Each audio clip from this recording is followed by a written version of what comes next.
花红不只是一个奖励，其实也是一个检验我们理财的功力的一面镜子。如果这笔钱用对地方的话呢，它可以是你明年生活的一个助力，千万不要让它变成新的负担。必做的、可做的跟要做的要列出来。希望花红多一点。是我们这个才是，其实这个才是第一步应该要做的。对，努力工作，让老板看到我们为公司的贡献，然后呢把花红给多一点。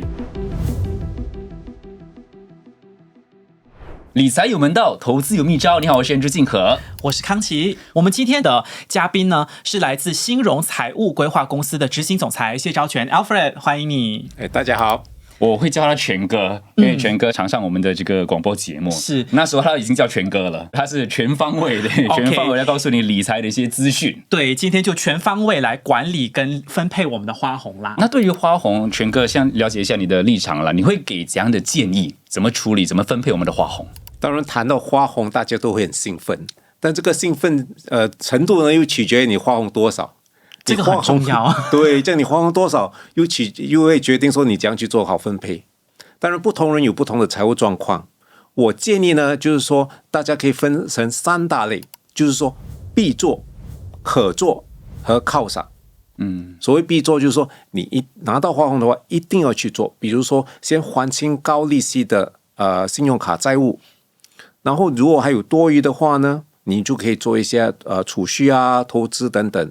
然后当然也不要忘记，就是说很合理的奖励自己和家人，毕竟工作一整年辛辛苦苦嘛，也是应该享受一下的。当然我们刚才说的是你一拿到花红，但是你谈的其实是一个很长远的这个财务规划。OK 你一定要做好嘛。你不单是说要做好接下来1年，但是你要做好接下来10年、20年到你退休。那个整体的这个财务规划，那是很重要的。但是如果说你只拿到1个月的花红的话，怎么去花？但是如果说你很幸运能够拿到3个月、5个月的花红那个又不同的那个分配了。所以真的，如果只有1个月花红，你要怎么分配？一下子用完了。而且如果是12月拿到花红的话，很多促销啊，你可以买圣诞礼物啊。对，而且你年底庆祝多，跟朋友聚餐多，你的花费自然也多了。这些根本也不是投资啊，也不是任何你还卡债什么的。所以我们可以了解一下在观看节目的你的花红是几个月？大概多少？可以留言告诉我们。没错我们了解一下不同的，透露一下他们的花红的情况是如何了。所以刚刚就讲到了，就是我觉得要坐下来真的是理财，然后写好你接下来12个月的花费，是不是要看个性啊？未必所有人都做得到这一点呢。没错，而且像 Alfred 你刚才提到说数目是一个问题，我觉得这里要聊一聊，就是有的人他可能是年底拿花红，有的人他可能4、5月他就会有一个所谓的 performance bonus。 那如果我有这2笔花红，它都叫花红，我是不是应该要把它结合起来，我先存起来，然后到年底再做规划？还是其实逻辑是通的，你只要拿到花红，你就应该这样分配？当然就是说你拿花红取决于那个数额，也取决于你在哪一个时间段。因为也是有很多人甚至拿不到花红，因为也要看你这个公司的表现，整个行业的表现嘛。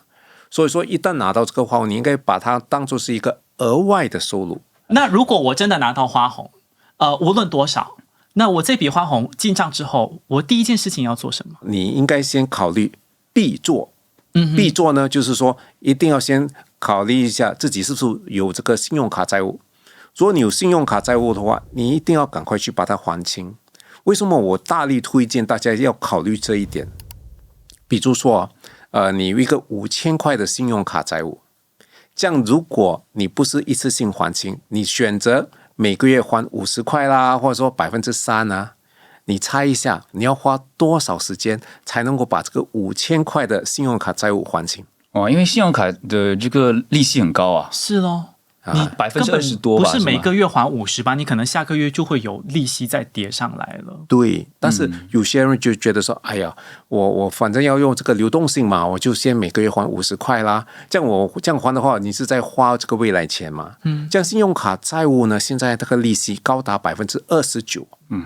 这样，如果你不要小看这5000块的信用卡债哦，你如果说不还清的话，而是你拖着每个月这样慢慢去还的话哦，你如果只还这个50块，你要花差不多22年才能够把这个5000块的信用卡债务还清哦。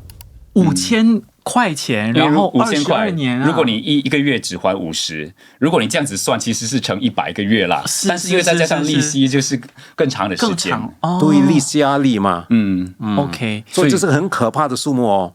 这个是挺吓人的。可是除了卡债，车也有车贷，然后我有房贷，难道房贷就不需要在花红的这个分配里面吗？当然，如果说你的花红有充裕的话，比如说做了这个必做啦，然后考虑到可做，然后再做犒赏，还有多余的话，你是可以考虑就是说把这个房贷减轻。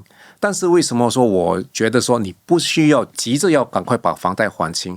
其实从这个长远的理财规划的角度来讲的话，你只需要在65岁，也就是说我们多数在退休年龄以前把这个房贷还清的话，你是 OK 的哦。而且现在最近利息下滑，现在房贷的利息啊也是回调到平均来讲，首3年哦，它这个利息是1.5%到2%，所以平均来讲还是负担得起的。这样你通过这样子去拥有你的房子，这样你把多余的钱你可以做好更好的这个投资，因为1.5%到2%的利息相对信用卡的29%，那个差别太大了，小巫见大巫了。这个是先还清卡债，所以说不急着啊，不急着啊。但是如果说你只拿一个月的花红，这样你的信用卡债务就已经几千块的话，我是建议把多数的这个花红拿去先还清这个卡债。当然，你可以选择留一部分来犒赏一下自己家人啊，然后可能去吃一个大餐啊，或者是去一个旅游等等。毕竟工作1整年了嘛。那我先问一下，就比如说你很幸运的，你有半年的或者是1年的花红，你也没有卡债，那如果我用这笔钱去还房贷，你觉得呢？我还是觉得说不急着还房贷。如果说你没有信用卡债务的话呢，给另外一个先要填补的，就是你自身的紧急储备金 （emergency fund）。OK 啊，就是比如说你每个月的花费开销是3000块的话，你就要把一个最少3到6个月的这个每月开销呢存起来啊，就是说万一你某一天醒来的时候，你觉得要炒老板鱿鱼，你也不用担心了，因为你有3到6个月的应急储备金嘛。你会建议3到6个月吗？因为我常看到的数字是6个月，但有些听众会告诉我6个月都不够，可能他们比较谨慎一些。是。当然你存的越多是越保障，但是你太多闲钱也不对啊，因为你没有让你的钱赚钱。但是对于那些自雇人士，我是建议他们会储存一个6到12个月啊。但是如果说是受薪人士的话，3到6个月是 OK 的，因为你存太多的话，也就变成你这是一个很多的闲钱。所以你觉得它的机会成本在于你可以用这笔钱去做其他的投资吗？你会说是投资吗？投资钱赚钱啊，钱赚钱才是理财的一个上之道。这个花红，如果我是好了，我每1年我都固定有花红的话，我知道我的公司表现非常好，然后对员工也非常好，那我的这个赛道是不是就可能可以短一点？是不是就表示说，因为是花红啊，也不是我自己某个程度上啦哈，不是我的血汗钱，是 bonus， 那我可能就可以冒高一点的风险，是可以这样理解吗？这种想法是对的吗？这个我不大认可啦。其实花红不但是一种奖励，也是一个考验你理财的功力的一面镜子。OK 如果你把这笔钱用对地方的话呢，它会是你明年生活的助力，千万不要让它变成你新的负担。明白。因为康琪说的就是把它当 bonus 嘛，就是你有一笔花红，是你去投资加密货币，你不要用杠杆的话，最多归零，最多你的 bonus 变0，但是它本来就没有嘛，就没有。但是不是要去尝试可能投机一点点？但全哥是说还是不建议了。对，因为冒太大的险，而且你要知道，这个花红不是横财哦，这是你真的努力工作1年之后，你公司表现好，你工作表现好，你赚到的还是血汗钱哦。就把它当做薪水来理财，还是要谨慎的处理。全哥，你接触这么多财务规划，还有可能你的客户还是什么的，真的有人用花红来实现说，像全哥你讲的，作为你明年的一个助力，那个效果是真的可以去到多好？如果我真的理财有道的话，比如说，你每年你拿到2个月的花红，你可能就把1个月的花红拿来做这个投资，这样你累积下来的话呢，比如说10年的时候，你就多了一个10个月的这个花红，你就可以加入到你这个投资的组合里面啊，这样也就会让你的这个投资更钱生钱嘛。这样刚才我谈到这个信用卡债务，对吗？我可以跟你分享我们一个实际案例。有一对夫妇，他60岁的时候来找我们，他已经欠了30多万的信用卡债务。就是因为利滚利吗？对，而且他们是任何存款都没有了，幸亏他们还有公积金，但是公积金要等到他们65岁以后才能够每个月慢慢领出来嘛。这样他们在60岁来找我们的时候，他已经欠了30多万的信用卡，又是他的储蓄是归零。为什么他们会欠到这笔钱呢？因为他们也是没有做好这个长期规划。他们有3个孩子，这样为了供他们3个孩子出国念书，让他们有更好的这个深造，结果他们就动用到这个信用卡，这样利滚利啦，再加上他们没有去谨慎的去处理，他就变成这个30多万的信用卡。你是想在60多岁的时候，应该是准备说要怎样去退休啊，做好整个退休规划，但是你还是要想到说怎样来还清这笔信用卡债务。也就是说，他们在年轻的时候没有做好理财规划，没有做好投资，没有做好这个储蓄。那这种情况，他们怎么理财呢？要先还清债务，慢慢的还清那个卡债。对啊，当然这个解决方案也不是那么容易。但是幸亏他们有一套私人住宅，但这那个私人住宅还有欠款哦。我们刚才不是谈到说，你最好是在65岁的时候把这个房贷还清，但是他60岁啦，还有5年呢，他的房贷啊还有100多万哦。所以他又背了卡债，又背了房贷，然后他可能就算他真的是65岁退休，他还有5年他就没有工作了。对，所以你可以想象他们是多么的这个焦虑和担忧。OK， 你提出这个案例是因为你觉得如果当年他们年轻夫妇俩好好的规划，比如说如果他们是高薪人士，我相信可能花红也不错的话，他如果当年好好的规划这个花红，就不一定会有这个局面。你是想要表达这个事情吗？对咯，我就是要讲这个，就是说让大家警惕到，其实这2位呢，他们不是不是商人，他们不是从事生意的，他们都是这个有薪受薪人士。虽然说不是说真的很高管，但是他的收入是蛮不错的。其实每年他们也是有这个花红，但是他们就没有去很理智和谨慎的去处理这笔钱，结果拖到这个60岁的时候才有这么大的这个漏洞。所以趁年轻不要拿花红来挥霍了，要开始理财哦，把这个花红归类在于你必须理财的一部分。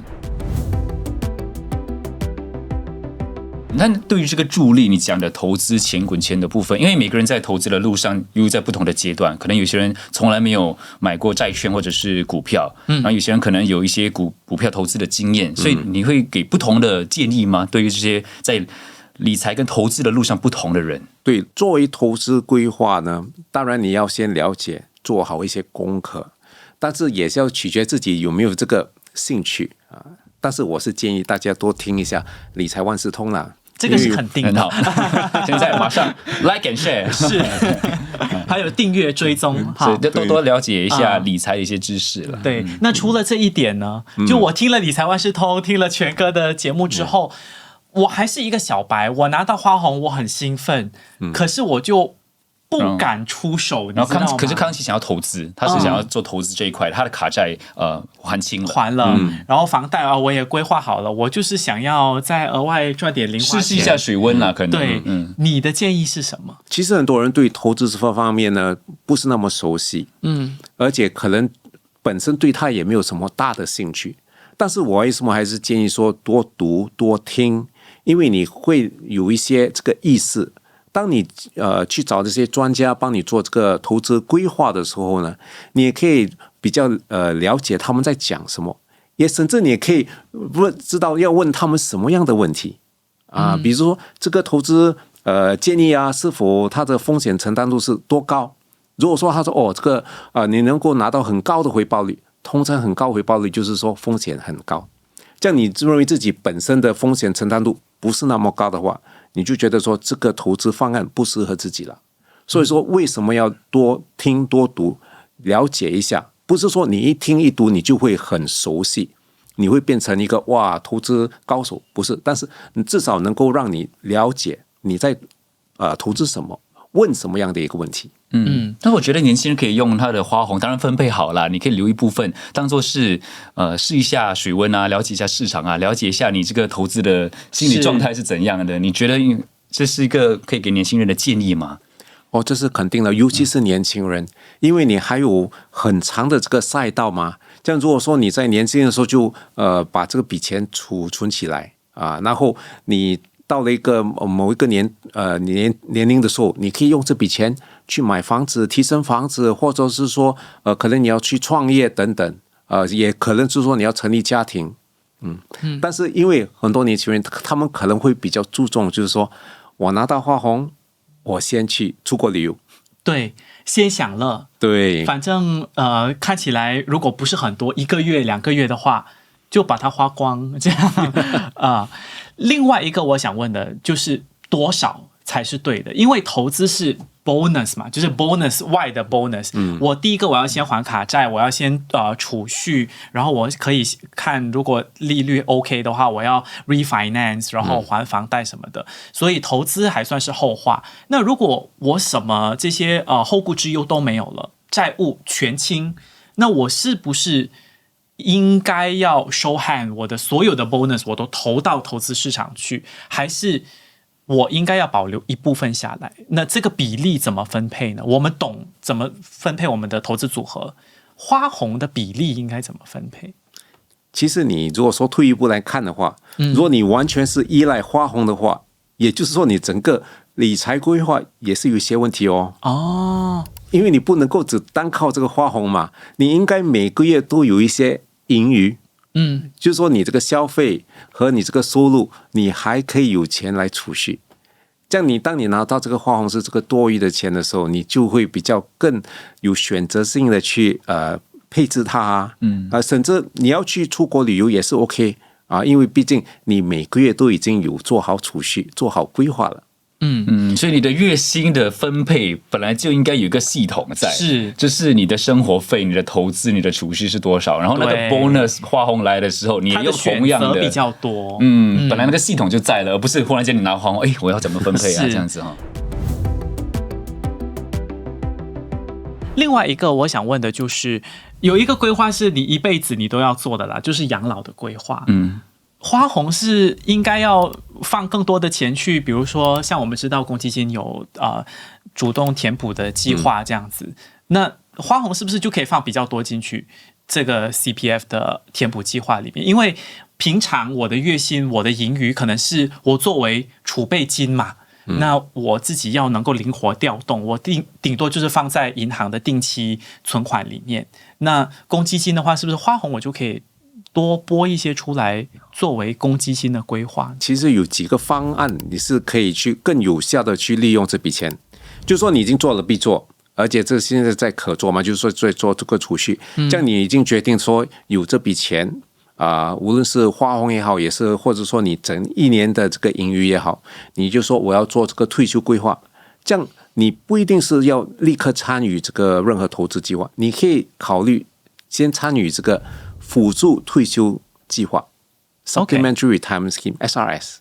因为你如果说把这笔钱存到这个SRS 里面的时候呢，这笔钱你还可以享受这个税务的优惠。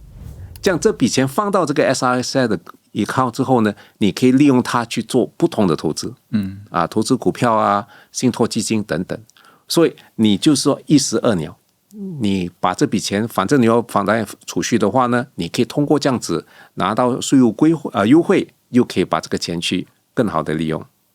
另外一个呢，就是说，比如说你要把钱交给父母亲，但是父母亲可能他们也是有一些储蓄，但是你是要孝心的，要给他们，但是你给了他们，他们可能这笔钱也没有去花，你就可以考虑填补他们的公积金的户头。哦，OK， 我刚才听下来，我还以为他说你就把钱交给父母亲，让他去帮你规划，所以你是当做孝心孝敬父母是吗？OK， 你可以填补你爸妈的公积金户头。OK， 对，反正你要把这笔钱交给他们，但是因为他们也没用到，而且你如果说放在普通银行户头，它的利息很低啊，这样你就可以把它填补在他们的公积金的户头，他们也赚取比较高的公积金的利息。okay，这样他们也可以通过那个方式每个月去领出来，这样那些放在户头里面还可以赚取高的利息。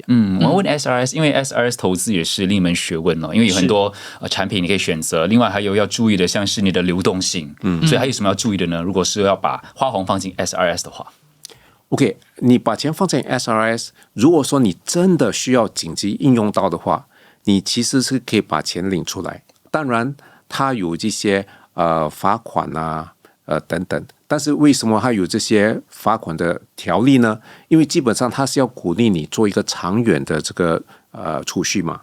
这样，但是如果说你为了要应急啊，其实你还是可以把钱拿出来。它跟公积金的运作方式是不一样的。因为我们讲到了，就是受薪人士可以好好的安排自己的这个储蓄跟月薪怎么安排他们的理财方式，但是呢，有一群人他们是自雇人士或者是自由工作者，就比较难了，因为他也不知道可能下个月会进多少钱，可能很多，也可能很少。而且他就是自己的老板，他怎么给自己发花红？自雇人士更应该自己为自己发花红，因为他们的收入波动性很大，而且又没有这个公积金的储蓄功能，所以他们一定要更谨慎的去做好理财。我是建议啦，比如说，自雇人士他每个月的生活开销是2000块，比如说，这样如果说那一个月他赚取6000块的收入，他还是要维持在2000块的这个生活水平，这多余的钱先存起来，这样到了1年之后，你才来做一个总结结算。这样如果说有盈利的话，你就可以把它当成自己的花红哦，然后就可以根据我们刚才讨论的几个重点来做好这个花红的配置。生活费尽量保持在那个位置了，就是你这个月赚6000，下个月赚3000，对，OK， 然后再下个月赚12000，可是你还是保持比如说2000块每个月的花费，然后最后再把这个所有的盈余累积起来，然后再从中拿一笔犒赏一下自己了。对，但是有些是他们某个月他们的业绩很好，赚的很多，但是他们也把所有的钱花完。所以说还是要考虑到这个资金的流动性啊，然后做到一整年的这个规划啊，然后多了这个盈余你才来去花费。最后可不可以请全哥来总结一下你的必做、你的可做，还有想做好了，我们把 bonus 要做想做的话，必做的是还卡债，还有什么呢？我觉得拿到花红的时候呢，先深呼吸。不要太兴奋是吗？对，不要太冲动。OK， 不要赶快就是说把这个钱去花完当然，必做呢是先把那些高利息的债务还清，尽量把它还清，或者说减轻啦。然后接下来呢，就是说做一些投资啊、储蓄。投资不一定是说要投资在投资组合，也是可以考虑投资自己。然后还有的话就是说留一点部分，当然如果说还有更多的话，就想一想怎样犒赏自己和家人，毕竟我们也是享受一下一整年这个努力的成果，毕竟这是一个血汗钱。那全哥你自己的花红你怎么分配？可以透露的吗？专注在投资，有没有带老婆出国旅游，还是做什么？我本身会比较喜欢做投资就是说谈到投资的话，我会感觉到很兴奋当然最重要呢，我还是会带家人出国旅行让大家就是说享受一下我们一家人努力这个成果。因为当我们工作也不是我们自己一个人，尤其是一个家庭化，你还有太太啊，当然还有现在女士也是工作啊，也是有先生啊，还有孩子们，这些都是大家来享受一下努力的成果。好。先深呼吸，然后必做的、可做的跟要做的要列出来。希望花红多一点。是我们这个才是，其实这个才是第一步应该要做的。对，努力工作，让老板看到我们为公司的贡献，然后呢花红给多一点。是，谢谢全哥，谢谢你，再一次谢谢兴荣财务规划公司执行总裁谢昭全 Alfred， 谢谢你，谢谢。